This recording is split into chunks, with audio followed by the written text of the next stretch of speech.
The Birth of Beauty by Eleanor Dunlop, published in the May 1912 edition of The Path magazine, read by Dave Marsland of Cardiff Theosophical Society. The Path was an official magazine of the Adyar-based Theosophical Society, published in London. The Birth of Beauty. All great artists live intensely, for to live intensely is to live spiritually, whether it be for good or evil. What do we mean by spiritual? Was this word invented to express a distinct state of consciousness which could only be experienced by the few at a certain advanced stage of evolution? Or is it an integral part of all that exists? In the earliest aspect of atomic life, death is unknown.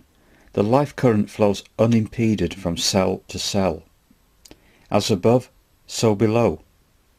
The highest spiritual consciousness mirrors its pure being in the enduring life of mineral and precious stone, in the uprising of the immortal sap which year after year renews the life of physical nature, in the diffusion through separation of the protozoa, in the tides of emotion we call courage, fear, loyalty, revenge, which, flowing through tribe or nation, cause them to act together as one man.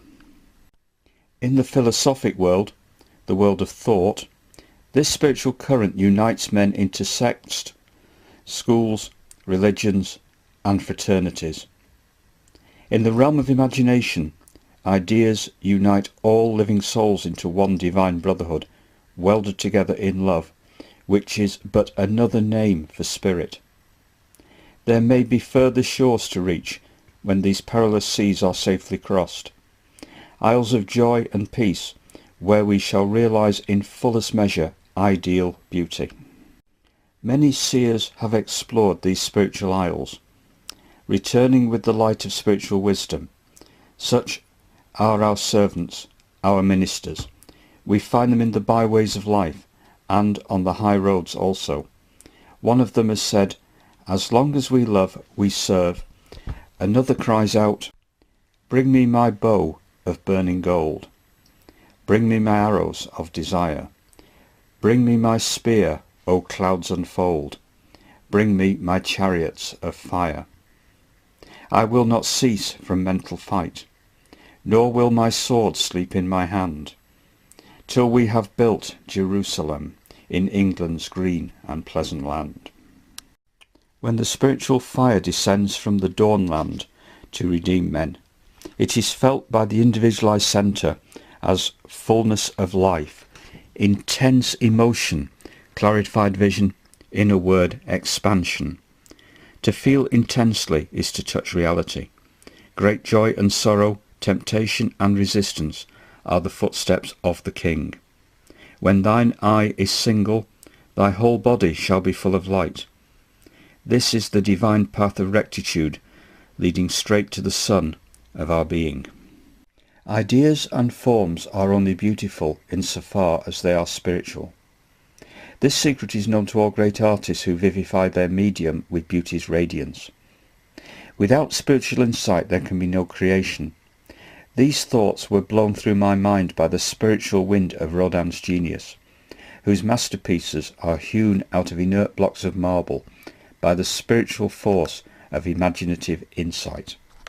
The hand of God, eternal spring, the inner voice, thoughts, name but four of these revelations of Rodin's soul. All Rodin's later work reveals a slow upward urge of divine nature moving into manifestation. Untold ages of experience and reflection have fashioned the physical universe to its present semblance, but civilizations with the continents they inhabited have disappeared into the unknown. Still, our green plant Eros moves steadily forward in the solar pathway, obedient to the law of her being. Man, the microcosm, is also moving forward, being continually guided to where the young child is born by his star of destiny. Every conception which is safely delivered on earth has been previously born in the world of reality which glimmers behind the veil. why must the artist, be he painter, poet, sculptor, or musician, descend with his gifts to men, who so often crucify the givers and reject the gifts? May it not be the very law of his being thus to give, being a child of the sun? To return to Rodin's work, we read in a beautifully produced book written by Camille Mauclair on the life and work of his friend Auguste Rodin these words: "The intermediate tones in painting the radiating surfaces in sculpture are the same as the nervous radiations noted in photographing a hand, where it may be seen that the fingers are prolonged by radiations. Nature being limitless, art, her handmaiden, must learn the secret or else remain lifeless. All Rodin's outlines possess an effluence or halo. He has endowed his brood with an etheric form. This inner life shines through marble and bronze, much in the same way as the soul gleams forth from the eyes of a friend."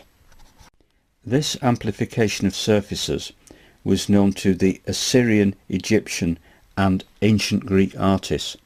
Rodin says, "I invent nothing, I rediscover.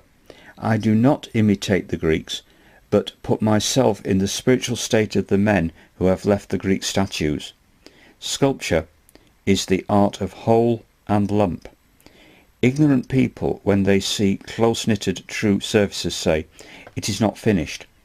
No notion is so false as that of finish, unless it be that of elegance. By means of these two false ideas, people would kill our art." In the Middle Ages, art was anonymous. The masons and sculptors who gave their lives to beauty never thought of engraving their names upon their works. Who built the ancient temples of India and Chaldea? The pyramids of Egypt uprose from 1,000,000 lives.